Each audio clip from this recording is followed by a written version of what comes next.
অনেক দিন থেকেই ভাবছি কুলোটাকে বার করবো কিন্তু আর বের করাই হয় না। অ্যাকচুয়ালি এই কুলোটা না পিতলের কুলো, আর এটা আমার ননদ দিয়েছিল আমাকে বিবাহবার্ষিকীতে।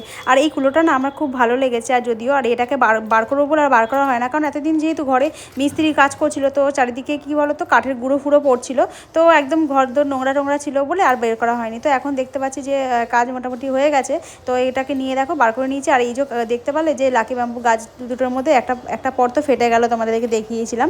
আর এই কুলোটাকে দেখো আমি নিয়ে কিন্তু বার করে নিয়েছি। তো সন্ধ্যেবেলা সন্ধে দেবো বলে এটাকে বার করে নিলাম। আর ওই যে পুরোনো যে কুলোটা ছিল এটা হলো আমার বিয়ের কুলো ছিল, তো ওটাকে আমি এতদিন ধরে ব্যবহার করেছি। তো যদিও ওটাকে আর এখন ব্যবহার করবো না, ওটাকে রেখে দেবো, পরে যদি অন্য কোনো কাজে এটাকে ব্যবহার মানে লাগানো যায় তো তার জন্য কিন্তু এটা রেখে দেবো। আর এদিকে দেখো আমি কিন্তু কুলোটাকে বার করে নিয়েছি, এটা বার করে কিন্তু সন্ধে দিতে শুরু করে দিয়েছি। আর পিতলের জিনিস কী বলতো, দেখতে যেরকম সুন্দর লাগে কিন্তু সেটাকে মেনটেন করাটাও কিন্তু অনেকটা চাপের। কারণ হলো কি এগুলো দুদিন বাদেই কিন্তু মানে ছোপ হয়ে যায় কিংবা কালো হয়ে যায়, তো সেগুলোকে কিন্তু আবার তেঁতুল কিংবা লেবু দিয়ে ভালো করে ঘষতে হয়। পিতম্বরী পাউডার তো আমার কাছে থাকেই, তো সেটা দিয়ে রললেও হয়, কিন্তু ওটা কী বলতো প্রায় মোটামুটি পরিষ্কার করে রাখতে হয়। তো তার জন্য কী বলতো আমি সচরাচর ফট করে বার করতে চাই না, বার করলে একটুখানি কষ্ট হয় ঠিকই, কিন্তু দেখতে কিন্তু খুব সুন্দর লাগে। তাও এগুলো দেখো, আর ঠাকুরের জন্য তো পিতলের জিনিসের থেকে ভালো আর কিছু হয় না। তো তাও ছিল, আর এটাকে বার করবো বলে আর বার করে ফেলেছি। আর এদিকে দেখো আমি কিন্তু সন্ধ্যেবেলা চা খাবো বলে এদিকে দুধ নিয়ে কিন্তু বসে গেছি। আর এখানে খানিকটা দুধ নেব, নিয়ে চাটা বানিয়ে ফেলবো। তো চলো, তো চা বসিয়ে দিই।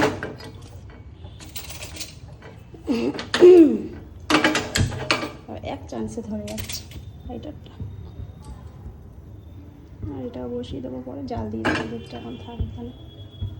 চা বসিয়ে দিয়েছি, আর এটা হলো আমার সন্ধ্যেবেলার ওষুধ বলতে পারো, তো মাথা ব্যথার ওষুধ। এটা না হলে ঠিক চলে না আমার। তো চা দেখো, চা বসিয়ে দিয়েছি।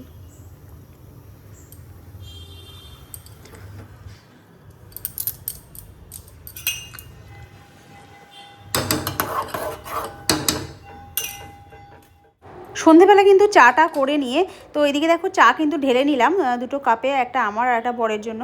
তো চা সাথে নিয়ে নিয়েছিলাম হলো গিয়ে দুটো বিস্কুট, তো এটাই কিন্তু সন্ধেবেলা আমি টিফিনে খেয়ে নিয়েছিলাম। তো আর কিছু খাইনি। আর রাত্রেবেলা ভেবেছি রাত্রে রান্নাবান্না করবো না, তার জন্য একটু ভেবেছি মুড়ি আর জল দিয়ে আমি খেয়ে নেবো, জল মুড়ি একটু চিনি দিয়ে খেয়ে নেবো। তো শর্টকাটে আর ভালো লাগছিলো না কিছু করতে, তো দেখো চা খেয়ে আর সাথে একটু দুটো বিস্কুট নিয়ে নিয়েছি। তো এই কিন্তু সন্ধেবেলা আমি খেয়ে নিয়েছিলাম।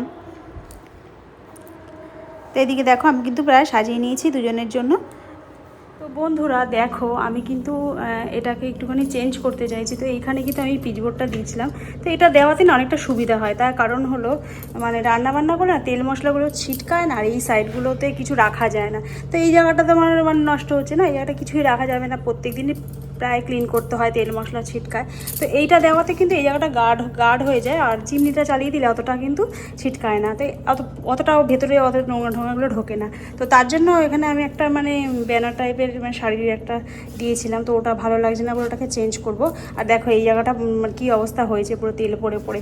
তো ভাবলাম যে এই যে সানমাইকারগুলো ছিল, ঘরের কাজ হয়েছে টুকরো, তো গোটা হলে ভালো হতো, গোটা কিন্তু সাইজের মধ্যে মানে পাওয়া যাচ্ছে না। তো এইভাবে এটাকে সেট করে নেব, তাতে কি হবে, তো আমি এটাকে ক্লিনও করতে পারবো, আর তার সাথে সাথে মানে এটাকে চেঞ্জ করবো না, এই মানে পিচবোর্ডটাকে ভেবেছিলাম ফেলে দেবো, তারপর বললাম না ফেলের তো লাভ নেই, তো এর ওপরে এইভাবে দিয়ে দিই, কোনোরকমভাবে আটকে দেবো ক্লিপ দিয়ে, এই ক্লিপগুলো আটকে দেবো। তাতে কী হবে বলো তো, রান্নাবান্না করলে মানে ময়লা পড়লে সেগুলোকে পরিষ্কারও করা যাবে, তার সাথে সাথে এই জিনিসগুলো এই সাইডে আমরা রাখতেও পারবো, অসুবিধা হবে না। রোজ টেনে পরিষ্কার করতে হবে না, এই সাইডগুলো কিন্তু তেল মশলা ছিটকায় না, যদিও কিন্তু আমার চিমনি চলে, কিন্তু তারপরেও তো ছিটকায় না একটু মশলাগুলো। তো চলো এটাকে আমি করে নিই, কমপ্লিট করে দেখাচ্ছি। আর কি বলো তো, কোন জিনিস যে কখন কাজে লেগে যায় সেটা কেউ জানে না। তো কিছু জিনিস আমি যেন ফেলি না, আমি রেখে দিই, কখন কোথায় কাজে লেগে যাবে, এর থেকে বরঞ্চ রেখে দেওয়াই ভালো। তো দেখো একদম মাপেই হয়েছে, সুন্দরভাবে দেখো সেট হয়ে গেছে একদম। আর দেখো এর উপরে না একটা প্লাস্টিক আছে, এই যে প্লাস্টিক, এটাকে তুলে দিলে না বেশ চকচক করবে, কিন্তু ভাবছি আমি তুলবো কি তুলবো না, আবার যদি মুছতে হয়ে যায় না, তুলেই ফেলি। তো চলো এটাকে তুলে দিই, আরও তাহলে চকচক করবে, একদম সাইন মারবে, ভালো লাগবে দেখতে। তো চলো তুলে দেখাচ্ছি তোমাদের সামনে, আরও ভালো লাগবে দেখতে।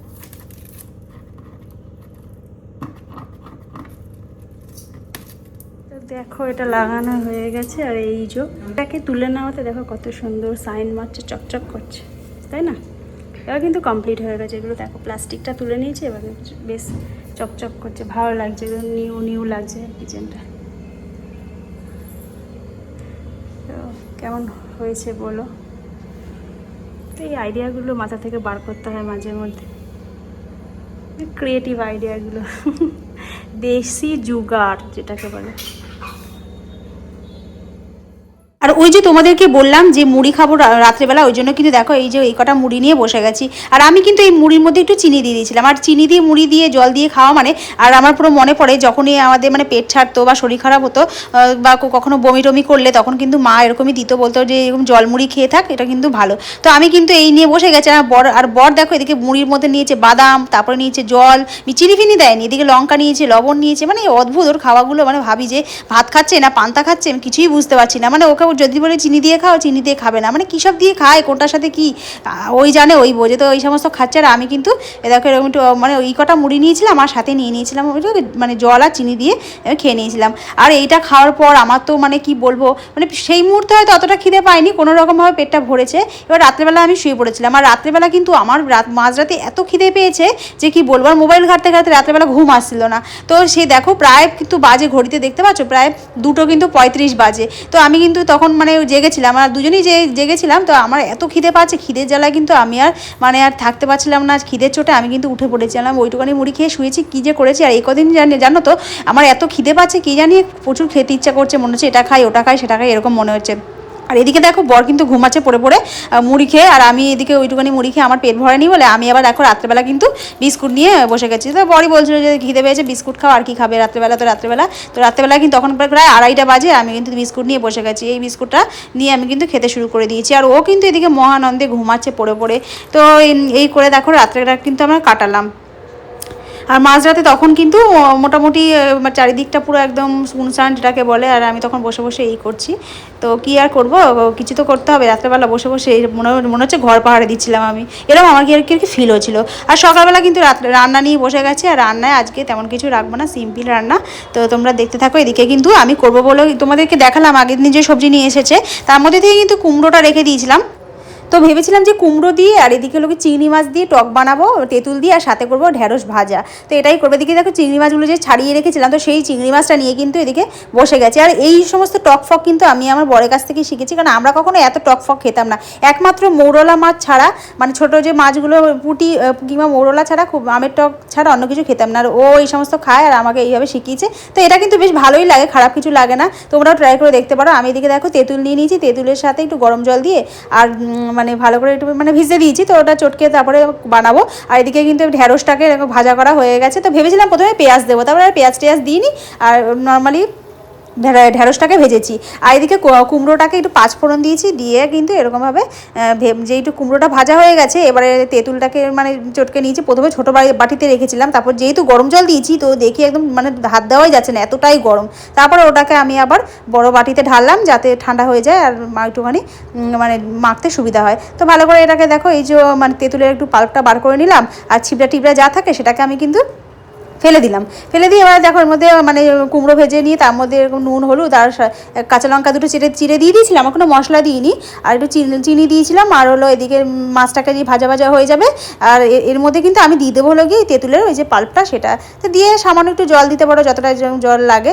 তো এইভাবেই কিন্তু করেছিলাম। আর এদিকে চা বানাবো, এদিকে কিন্তু হাঁড়ির ওপরে আমি এইভাবেই জল বসিয়ে আমি কিন্তু চা বানাই। তো দুধ চা করলে তো এইভাবে হয় না, লাল চা, ও বলে লাল চা খাবে সকালবেলা, সবসময় দুধ চা খেলে ওর গ্যাস হয়ে যাচ্ছে, তো ওগুলো লাল চা বানাও। তার জন্য কিন্তু এমনিতেও এখন গ্যাসের দাম, তার উপরে গ্যাসের দাম থাকুক আর না থাকুক, আমি কিন্তু আগে থেকেই মানে রান্না করার সময় যদি লাল চা বলে, তো আমি এইভাবেই বানাই। তো ভাতের হাঁড়ির ওপর এরকমভাবে যে জলটা বসিয়ে দিই মানে গামলা করে, তো সেই জলটার মধ্যে মানে ভালো জল বসাই যদিও, মানে খাওয়ার জল, তো সেটার মধ্যেই কিন্তু আমি চিনি, তারপরে হলো চা পাতা দিয়ে তারপরে এটা এরকমভাবে চাপা দিয়ে দিই। তো এইভাবে কী হয়, এদিকে ভাতও হতে থাকে, তার সাথে সাথে কিন্তু চাটাও হতে থাকে, মানে আলাদা করে কিন্তু আমাকে গ্যাস পুড়িয়ে আবার মানে চা বানাতে হয় না, শর্টকাটে একসাথে দুটো কাজ হয়ে যায়, ঠিক মোমোর মতো স্টিমে হয়ে যায়। তো এদিকে কিন্তু আমার কিন্তু দেখো টক হয়ে গেছে মাছের টক। আর এটা কিন্তু খারাপ কিছু লাগে না, ভালো লাগে খেয়ে, দেখবে একটু টক লাগে, তবে মানে যত যথেষ্ট টক, মানে যারা একটু টক খেতে ভালোবাসে তাদের কিন্তু বেশ ভালো লাগবে, একটুখানি টক টক মতো কুমড়ো দিয়ে টেস্টি আছে। চিংড়ি মাছ মেন টেস্টি কেনই বা হবে না,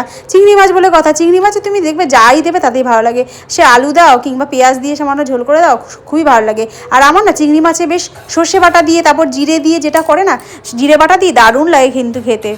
এদিকে দেখো গল্প করতে করতে কিন্তু দেখো তোমাদের সঙ্গে কিন্তু দেখো আমার কিন্তু লাল চা বানানো হয়ে গেছে, আর এদিকে ভাতও হয়ে গেছে। ভাতের মোটামুটি জল আছে, মানে একদম মাখো মাখো হয়ে গেছে, জলটা মোটামুটি টেনে গেছে। এদিকে কিন্তু ভাতটাকেও আমি কিন্তু উপর করতে দিয়ে দিয়েছি। আমার রান্নাবান্না হয়ে গেছে, এদিকে গ্যাস টাস পরিষ্কার করে নিয়ে এদিকে আমি কিন্তু খেতে বসে গেছি। আর খাচ্ছিলাম, একটু টক টক লাগছে, বেশ মানে ভালোই লাগছে, একটু টক, ভালোই টক বলতে গেলে, যথেষ্ট টক। কিন্তু এইটা আমার তাও অনেকটা ভালো লাগে, মানে অন্যান্য মাছের টকের থেকে চিংড়ি মাছের মানে টকটা কিন্তু বেশ ভালো লাগে। আর আমার কাছে না ভালো লাগে, বিশেষ করে এরকম তেঁতুলের টক দিয়ে রান্নাবান্না করলে না আমার সব থেকে বেশি ভালো হয় ফাঁকিবাজি রান্না। তো কোনো রকম বাটাবাটি ঝামেলা নেই, আর সকালবেলা উঠে গিয়ে রান্নার জন্য বাটাবাটি করতে আমার ভালো লাগে না, তো কুড়েমি লাগে খুব। বাধ্যবাধকতা না হলে মনে হয় কি ওইটুকুন টাইম আমি একটু ঘুমাতে পারবো। তো এরকম যদি ওর প্রতিদিন প্রায় যদি টক খায় তাহলে আমারই ভালো, আমার রান্না বাটাবাটি করতে হবে না, এরকম টক ফক করে দেবো আর ও খেয়ে নেবে, আর ঝামেলা থাকবে না। তো যত টক খাবে তত আমারই মঙ্গল, আমি আর একটু ঘুমাতে পারবো আর একটুখানি মোবাইল টোবাইল একটু ঘাঁটতে পারবো। তো এইভাবে আমি কিন্তু রান্নাবান্না করে নিয়েছি আর আমি কিন্তু খেতে বসে গেছি। তো খেয়ে দিয়ে নিচ্ছি।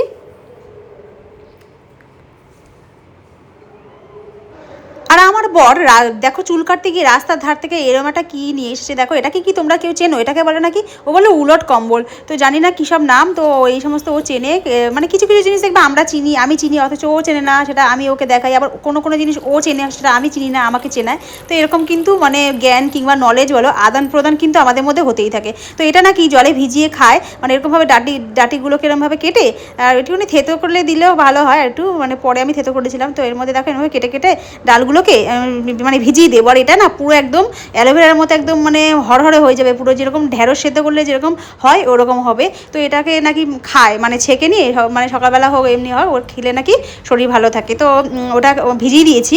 আর এই যে দেখতে পাচ্ছ এটাকে কিন্তু মানে দেখে কিন্তু বাজে মনে হচ্ছে, কিন্তু এটা কিন্তু গাছেদের জন্য বলতে পারো অমৃত সমান। তো এটা আমি সেই সবজির খোসা তোমাদেরকে বলেইছিলাম যে আমি কিন্তু সবজির খোসা ভেজানো জল গাছকে দিই। তো এদিকে দেখো আমি কিন্তু সবজি খোসাগুলোকে ভিজিয়ে রেখেছিলাম। আর এই যে ছাঁকনিটা এটাও কিন্তু আমি ফেলিনি, এটা হলো কি আমাদের সেই বেসিনের সেই যে থাকে না রান্নাঘরের বেসিনের কাছে যেটা ছাঁকনি মানে যে নেটটা ওটাকে চেঞ্জ করা হয়েছে। তো এটা আমার বর বলেছিল ফেলে দাও, আমি কিন্তু ফেলিনি, আমি সব রেখে দিয়েছি, কখন কোনটা কাজে লেগে যায়। এদিকে গাছের যে মানে এই যে জলগুলোকে ছেঁকতে কিন্তু আমার এটা কিন্তু বেশ কাজে লেগে যায় এখন। তো এটা রেশিও কিন্তু 1:1। তো মানে তোমরা যদি মানে বলতে গেলে যে 1 মগ যদি তোমরা এরকম এই জলটা ভেজানো জলটা দাও তার মধ্যে কিন্তু 1 মগ প্রায় তোমাকে দিতে হবে প্লেন ওয়াটার। তো এই দুটোকে মিক্স করে নিয়ে আমি কিন্তু গাছের গোড়ায় এভাবে দিয়ে দিই। অ্যাকচুয়ালি কী বলো তো, যেগুলো খোলা আকাশের নিচে গাছগুলো হয় কিংবা মাঠে ঘাটে যে গাছগুলো হয় সেগুলো কিন্তু মানে প্রাকৃতিকভাবে সেগুলো কিন্তু সার পেয়ে যায়। কিন্তু আমরা যখন কোনো টবে কোনো গাছ লাগাই তো সেটাকে কিন্তু আমরা এক জায়গায় বেঁধে রাখি, তো সেটা কিন্তু কোনো রকম নিউট্রিয়েন্টস গাছগুলো পায় না। তো তার জন্য কিন্তু আমাদের উচিত অবশ্যই গাছের জন্য কিছু খাবার দেওয়া। তো সেটা কেউ কিনেও দেয় আমি দেখো আমি আর কি গাছের জন্য এগুলো আর কিনি না। তো আমি এরকম যে সবজি খোসার যা থাকে সেগুলোকে এরকম কন্টেনারে ভিজিয়ে রেখে দিই, তারপরে যে জলটা মানে পচে মানে 3-4 বেশি দিন রাখি না, 3-4 দিন রাখি। তারপরে এরকমভাবে একটা লাঠি দিয়ে নেড়ে তারপর ওটাকে মিক্স করে আমি আবার সে গাছের গোড়ায় দিয়ে আবার ওটাকে ধুয়ে ওই যে মানে যে পচার যে জিনিসগুলো থাকে সেটা কিন্তু ফেলে দিই, ওটার মধ্যে আর রাখি না, ওটাকে ফেলে দিয়ে আবার নতুন করে মানে প্রসেসিং শুরু করে দিই, আবার নতুন করে মানে তৈরি করি। যেহেতু মানে ওটার মধ্যে আর কিছু নেই, যা ছিল সব কিছু আমি নিয়ে নিয়েছি জলগুলো। তো এভাবে আমার গাছে যতগুলো গাছ আছে মোটামুটি সেভাবেই দিই, তাতে দেখি গাছগুলো কিন্তু বেশ মানে বৃদ্ধিও ভালো হয়, গাছগুলো বেশ হেলদি থাকে আর দেখতেও ভালো লাগে। এই যে দেখতে পাচ্ছ এটা কিন্তু আমি আর ব্যবহার করবো না, এটা কিন্তু এরকমভাবে প্লাস্টিকের মধ্যে ফেলে দেবো, এটা কিন্তু চলে যাবে পরের দিন ডাস্টবিনের মধ্যে। তো এইভাবেই কিন্তু আমি গাছে মোটামুটি মানে খেয়াল রাখি, আর এগুলোকে কিন্তু গাছগুলোকে রোদে দিয়ে দেবো। তো বন্ধুরা আজকে ভিডিওটা এইটুখানি, টাটা বাই বাই, ফিরে আসবে অন্য কোনো ভিডিও।